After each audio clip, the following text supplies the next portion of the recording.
ನಮಸ್ಕಾರ ಸ್ನೇಹಿತರೆ, ಹಬ್ಬಕ್ಕಾಗಿರ್ಬೋದು ಇಲ್ಲ ಅಂತಂದರೆ ದೇವರ ನೈವೇದ್ಯಕ್ಕಾಗಿರ್ಬೋದು ಅಮೃತದಷ್ಟೇ ರುಚಿಯಾಗಿರ್ತಕ್ಕಂತಹ ಸಿಹಿ ಪೊಂಗಲನ್ನು ತುಂಬ ಸುಲಭವಾಗಿ ಸರಿಯಾದ ಅಳತೆಯಲ್ಲಿ ಹೇಗೆ ತಯಾರು ಮಾಡ್ಕೊಳ್ಳೋದು ಅಂತ ನಾವು ಈ ವಿಡಿಯೋದಲ್ಲಿ ನೋಡೋಣ. ನೀವೇನಾದರೂ ಮೊದಲನೇದಾಗಿ ನಮ್ಮ ಚಾನಲನ್ನು ನೋಡ್ತಾ ಇದ್ದರೆ ಪ್ಲೀಸ್ ಸಬ್ಸ್ಕ್ರೈಬ್ ಮಾಡಿ, ಸಪೋರ್ಟ್ ಮಾಡಿ. ಸಿಹಿ ಪೊಂಗಲನ್ನು ತಯಾರು ಮಾಡ್ಕೊಳ್ಳೋದಕ್ಕೆ ಮೊದಲಿಗೆ ಒಂದು ಪ್ಯಾನ್ ಅಥವಾ ಒಂದು ಬಾಣಲೆಯನ್ನು ತಗೊಂಡು ಅದರಲ್ಲಿ ಅರ್ಧ ಕಪ್ ಆಗುವಷ್ಟು ಹೆಸರುಬೇಳೆಯನ್ನು ಸೇರಿಸಿ ಚೆನ್ನಾಗಿ ಹುರಿಬೇಕಾಗತ್ತೆ. ಹಸಿ ಸ್ಮೆಲ್ ಹೋಗುವವರೆಗೂ ಚೆನ್ನಾಗಿ ಮಿಕ್ಸ್ ಮಾಡ್ತಾ ಹುರಿಬೇಕು. ನೋಡಿ, ಇವನ್ನು ಹುರಿದಿದ್ದಾಯಿತು. ಈ ಥರ ಹುರಿದು ನಾವು ಸಿಹಿ ಪೊಂಗಲನ್ನು ಮಾಡುವುದರಿಂದ ಘಮ ತುಂಬ ಚೆನ್ನಾಗಿರುತ್ತೆ, ರುಚಿ ಕೂಡ ತುಂಬ ಅದ್ಭುತವಾಗಿರುತ್ತೆ. ಈಗ ಹುರಿದಿದ್ದಾದಮೇಲೆ ಇವನ್ನು ಒಂದು ಪಾತ್ರೆಯಲ್ಲಿ ಸೇರಿಸೋಣ. ಈಗ ಯಾವ ಕಪ್ನಲ್ಲಿ ನಾವು ಹೆಸರುಬೇಳೆಯನ್ನು ತೊಗೊಂಡಿದ್ದೀವೋ ಅದೇ ಕಪ್ನಲ್ಲಿ 1 ಕಪ್ ಆಗುವಷ್ಟು ಅಕ್ಕಿಯನ್ನು ಸೇರಿಸಬೇಕಾಗತ್ತೆ. ಅಕ್ಕಿಯನ್ನು ಮತ್ತು ಹೆಸರುಬೇಳೆಯನ್ನು ಎರಡನ್ನೂ ಚೆನ್ನಾಗಿ ವಾಶ್ ಮಾಡ್ಕೋಬೇಕು. ಒಂದೆರಡು ಸಲ ವಾಶ್ ಮಾಡಿದ್ರೆ ಸರಿ ಹೋಗುತ್ತೆ. ನೋಡಿ, ಇವನ್ನು ವಾಶ್ ಮಾಡಿದ್ದಾಯಿತು. ಈಗ ಇವನ್ನು ಕುಕ್ಕರಲ್ಲಿ ಸೇರಿಸೋಣ. ಕುಕ್ಕರಲ್ಲಿ ಸೇರಿಸಿದ್ದಾದಮೇಲೆ ನೋಡಿ, ಯಾವ ಕಪ್ನಲ್ಲಿ ನಾವು ಅಕ್ಕಿ ಹೆಸರುಬೇಳೆಯನ್ನು ತಗೊಂಡಿದ್ದೀವೋ ಅದೇ ಕಪ್ನಲ್ಲಿ ನೀರನ್ನು ಸೇರಿಸ್ಬೇಕಾಗತ್ತೆ. 1 ಕಪ್ ರೈಸ್ಗೆ 3 ಕಪ್ ಆಗುವಷ್ಟು ನೀರನ್ನು ಸೇರಿಸ್ಬೇಕಾಗತ್ತೆ. ಮತ್ತು ಅರ್ಧ ಕಪ್ ಆಗುವಷ್ಟು ಹೆಸರುಬೇಳೆಯನ್ನು ತಗೊಂಡಿದ್ದೀವಲ್ವಾ, ಅರ್ಧ ಕಪ್ ಹೆಸರುಬೇಳೆಗೆ 1.5 ಕಪ್ ಆಗುವಷ್ಟು ನೀರನ್ನು ಸೇರಿಸ್ಬೇಕಾಗತ್ತೆ. ಟೋಟಲ್ ಆಗಿ ಹೇಳಬೇಕಂತಂದರೆ 1.5 ಕಪ್ ಅಳತೆಗೆ 4.5 ಕಪ್ ಆಗುವಷ್ಟು ನೀರನ್ನು ಸೇರಿಸಬೇಕು. ಯಾಕಂತಂದರೆ ರೈಸ್ ಮತ್ತು ಹೆಸರುಬೇಳೆಯನ್ನು ಸಾಫ್ಟಾಗಿ ಬೇಯಿಸ್ಕೊಳ್ಳೋದಕ್ಕೋಸ್ಕರ ಇಲ್ಲಿ ನಾನು 1 ಚಿಟಿಕೆ ಅಷ್ಟು ಉಪ್ಪನ್ನು ಸೇರಿಸ್ತಾ ಇದ್ದೀನಿ. ಬೇಕಂತಂದರೆ ಹಾಕ್ಕೋಬೋದು, ಇಲ್ಲಾಂತಂದರೆ ಸ್ಕಿಪ್ ಮಾಡ್ಬೋದು. ಈಗ ಕುಕ್ಕರ್ ಲಿಡ್ ಇಟ್ಟು ಕ್ಲೋಸ್ ಮಾಡಿ 3 ವಿಸಿಲ್ ಕೂಗಿಸ್ಕೊಳ್ಳೋಣ.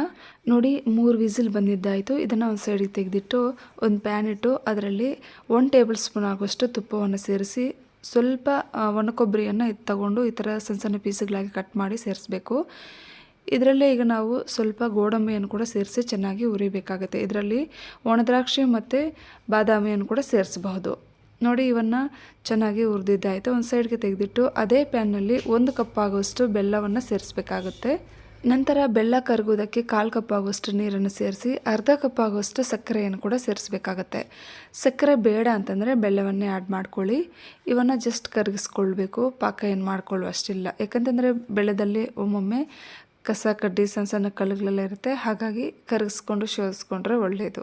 ಈ ಕಡೆ ಕುಕ್ಕರ್ 3 ವಿಸಿಲ್ ಬಂದು ಕಂಪ್ಲೀಟಾಗಿ ತಣ್ಣಗಾಗಿದೆ. ಈಗ ಓಪನ್ ಮಾಡಿ ನೋಡೋಣ. ನೋಡಿ, ರೈಸ್ ಮತ್ತು ಹೆಸರುಬೇಳೆ ತುಂಬ ಸಾಫ್ಟಾಗಿ ಬೆಂದಿದೆ. ಇದರಲ್ಲಿ ಬಿಸಿ ನೀರನ್ನು ಬೇಕಾದರೆ ಆ್ಯಡ್ ಮಾಡ್ಕೋಬೋದು, ಇಲ್ಲ ಅಂತಂದರೆ ಹಾಲನ್ನು ಬೇಕಾದರೆ ಸೇರಿಸ್ಬೋದು. ಇಲ್ಲಿ ನಾನು 1.5 ಕಪ್ ಆಗುವಷ್ಟು ಹಾಲನ್ನು ಸೇರಿಸ್ತಾ ಇದ್ದೀನಿ. ಹಾಲು ಬೇಡ ಅನ್ನೋರು ಬಿಸಿ ನೀರನ್ನು ಸೇರಿಸ್ಬೋದು. ಇದನ್ನು ಚೆನ್ನಾಗಿ ಮ್ಯಾಶ್ ಮಾಡ್ಕೋಬೇಕು, ಈ ಥರ ಸಾಫ್ಟ್ ಆಗೋ ಥರ. ತುಂಬ ಗಟ್ಟಿ ಇದ್ದರೆ ಬಿಸಿನೀರಾದರೂ ಹಾಕ್ಕೊಳ್ಳಿ, ಇಲ್ಲ ಅಂತಂದರೆ ಹಾಲಾದರೂ ಹಾಕ್ಕೋಬೋದು. ಈಗ ಕರಗಿಸ್ಕೊಂಡಿಟ್ಟಿರ್ತಕ್ಕಂತಹ ಬೆಲ್ಲ ನೀರನ್ನು ಕೂಡ ಶೋಧಿಸ್ಕೊಳ್ಳೋಣ. ನಂತರ ಗಂಟಿಲ್ದಿರ ನೀಟಾಗಿ ಮಿಕ್ಸ್ ಮಾಡ್ಕೋಬೇಕಾಗತ್ತೆ. ನೋಡಿ, ಇದನ್ನು ಮಿಕ್ಸ್ ಮಾಡಿದ್ದಾಯಿತು. 2 ನಿಮಿಷ ಹಾಗೆ ಕುದಿಯೋದಕ್ಕೆ ಬಿಡೋಣ ಲೋ ಫ್ಲೇಮ್ನಲ್ಲಿ. 2 ನಿಮಿಷ ಆದಮೇಲೆ ರೋಸ್ಟ್ ಮಾಡಿಟ್ಟಿರುವಂತಹ ಗೋಡಂಬಿ ಹಾಗೆ ಕೊಬ್ಬರಿಯನ್ನು ಸೇರಿಸಿ 1/4 ಟೀ ಸ್ಪೂನ್ ಆಗುವಷ್ಟು ಏಲಕ್ಕಿ ಪೌಡರ್, ಏಲಕ್ಕಿಯನ್ನು ಸಕ್ಕರೆಯಲ್ಲಿ ಸೇರಿಸಿ ಮಿಕ್ಸಿ ಮಾಡಿಕೊಂಡು 1/4 ಟೀ ಸ್ಪೂನ್ ಆಗುವಷ್ಟು ಸೇರಿಸಿದ್ದೀನಿ. ಹಾಗೆ 1 ಟೀ ಸ್ಪೂನ್ ಆಗುವಷ್ಟು ತುಪ್ಪವನ್ನು ಕೂಡ ಸೇರಿಸ್ತಾ ಇದ್ದೀನಿ. ತುಪ್ಪ ಇನ್ನೂ ಜಾಸ್ತಿ ಬೇಕಂತಂದ್ರೆ ಆ್ಯಡ್ ಮಾಡ್ಕೋಬೋದು. ಈಗ ಎಲ್ಲ ಮಿಕ್ಸ್ ಆಗೋ ಥರ ಚೆನ್ನಾಗಿ ಮಿಕ್ಸ್ ಮಾಡ್ಕೋಬೇಕಾಗತ್ತೆ. ಸೊ ಏಲಕ್ಕಿ ಫ್ಲೇವರು, ಈ ಗೋಡಂಬಿ, ಒಣ ಕೊಬ್ಬರಿ ಹಾಗೆ ತುಪ್ಪ ಚೆನ್ನಾಗಿ ಮಿಕ್ಸ್ ಆಗೋ ಥರ ಚೆನ್ನಾಗಿ ಮಿಕ್ಸ್ ಮಾಡಿಕೊಂಡು ಸ್ಟವ್ ಫ್ಲೇಮನ್ನು ಆಫ್ ಮಾಡಿಕೊಂಡ್ರೆ ರುಚಿಯಾಗಿರ್ತಕ್ಕಂತಹ ಸಿಹಿ ಪೊಂಗಲ್ ರೆಡಿ. ಸೊ ಪ್ರಸಾದಕ್ಕಾದರೂ ಮಾಡ್ಕೋಬೋದು, ಇಲ್ಲ ಹಬ್ಬಕ್ಕಾದರೂ ತಯಾರಿ ಮಾಡ್ಕೋಬೋದು. ಸೊ ಖಂಡಿತ ನೀವು ಕೂಡ ಟ್ರೈ ಮಾಡಿ. ಈ ವಿಡಿಯೋ ಇಷ್ಟ ಆದರೆ ಪ್ಲೀಸ್ ಲೈಕ್ ಮಾಡಿ, ಶೇರ್ ಮಾಡಿ, ಸಬ್ಸ್ಕ್ರೈಬ್ ಮಾಡಿ, ಸಪೋರ್ಟ್ ಮಾಡಿ ಫ್ರೆಂಡ್ಸ್. ಮುಂದಿನ ವಿಡಿಯೋದಲ್ಲಿ ಭೇಟಿಯಾಗೋಣ. ವಿಡಿಯೋ ವೀಕ್ಷಿಸಿದ್ದಕ್ಕಾಗಿ ಧನ್ಯವಾದಗಳು.